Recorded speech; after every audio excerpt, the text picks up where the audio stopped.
Interview presented by Canaceutics Medical Dispensary, proudly serving New Mexico cannabis patients with trustworthy all-natural medicine since 2010. Welcome to Cage Minds. I'm Micah Frankel at United Fit with Eric Dodson ahead of August 11th BKFC 48. Third time you're going to be turning the line, sir. How you feeling? How you doing? I feel good. Feel great. We got another fight coming up. I'm pumped. Me and my brother are coming off a couple of great wins. So he's fighting for the title, which motivates him. He pushes me. So it's going to be a good card, man. I can't wait, to be honest. You were the one that kind of dragged him into the sport. So I almost wonder, were you more excited than he was when he got that official announcement? Yeah, absolutely. I definitely had to drag him into it a little bit, but he's doing fantastic. So he's real grateful that he's done it, and he's got the experience behind him to kind of push him through it. So some of these guys aren't really prepared for what he can bring, and then he's my main training partner. So I'm definitely going to be ready for anybody that's coming my way. In terms of movement, in terms of speed, in terms of power, in terms of experience, he's levels above a lot of people that we even kind of cross paths with. Plus his name brings in a lot of people to help train with us. So man, I'm too excited. I can't be more prepared. I'm so excited. What has it already meant to you? There's potential, there's expectations, and there's living up to it. And there's just the internal expectations of what you two felt going into this sport together, fighting on the same cards, and it's worked out as well as it could. What has that meant to you? Oh man, it's everything, man. Honestly, it's really cool to get to do this journey from start to finish with your big brother. We both started the same time. We fought on the same cards. We're kind of carrying that forward, and the fact that we've done well the last couple of bouts is really good. But we've also learned things along the way, not essentially just about ourselves, but about the sport itself. It's new. It's in its fifth year, just beginning its fifth year, and so we're able to keep going and keep evolving along with the sport itself. There's probably stuff out there that works that people just haven't utilized in the squared circle. So hopefully, as it evolves around us, we're going to be able to help evolve the sport itself. So it's a real cool journey.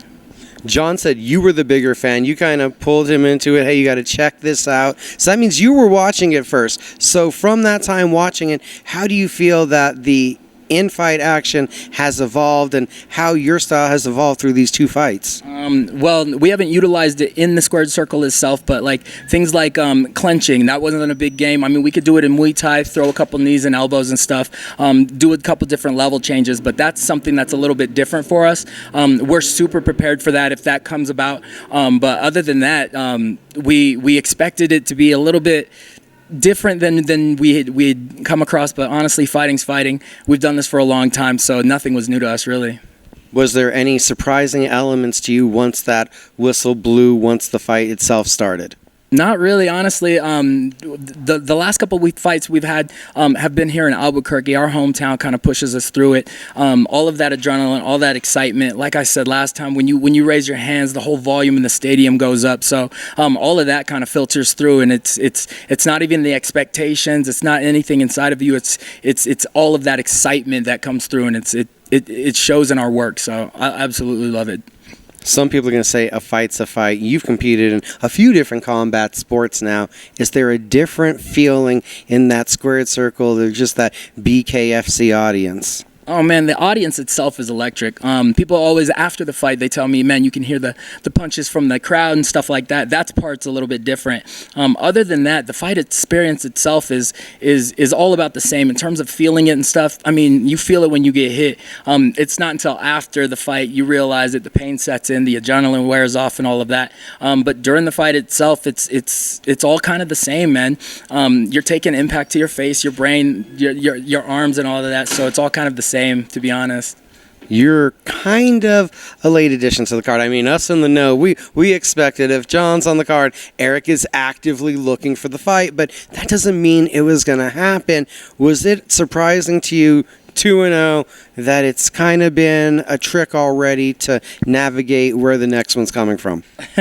No, I mean it's okay. I mean, I like being on the same card alongside my brother. We're both in camp at the same time. We're both pushing ourselves. He's definitely a little bit more experienced, so he can outpush me through those camps, and I can bring his experience along with me to the cage when it's time to fight.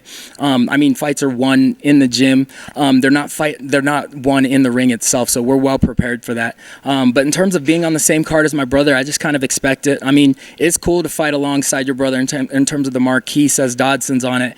I'm just working my way up. I'm not new to the sport. I'm new to a lot of the fans, so hopefully I help build my name in its own way. But late addition to the card wasn't too bad, honestly. We had a fighter fall out. He injured himself, which is, I mean, hope he gets better. And then we fight later down the road, so I'm still looking forward to that. Other than that, it was a difficult time trying to find a couple of opponents. We offered a couple fights, but it came down to Robert Armas, and then he said yes, which I'm super duper grateful for. I get to fight alongside my brother on the card. Hopefully we put on a great show, so he's expected to push the pace and bring it, so I'm excited for the fight. Robert's got 3 fights inside a BKFC, has a win by first round knockout. How tough of a challenge? How much do you expect him to push the pace and bring this fight to you? I mean, everybody's a challenge, to be honest. The sport's finicky, man. One shot could change the whole direction of the whole fight. So I don't take anybody for granted, honestly. I don't overthink it, but I also don't overlook my opponents. The biggest part for me is I just focus on landing my punches. It's the opponent's job to stay up or fall. So as long as I do my job right, it'll depend on whether or not he can get back up or not, and that's on him. 3-0, are you going to have a message for the division, a message for where you want to go? At 3-0, are you even starting to contemplate how you navigate this? We understand your brother has that extra fame, as we'll call it, to his credit. He's earned all that, and that's going to take him up there, that title fight that he's earned and deserves.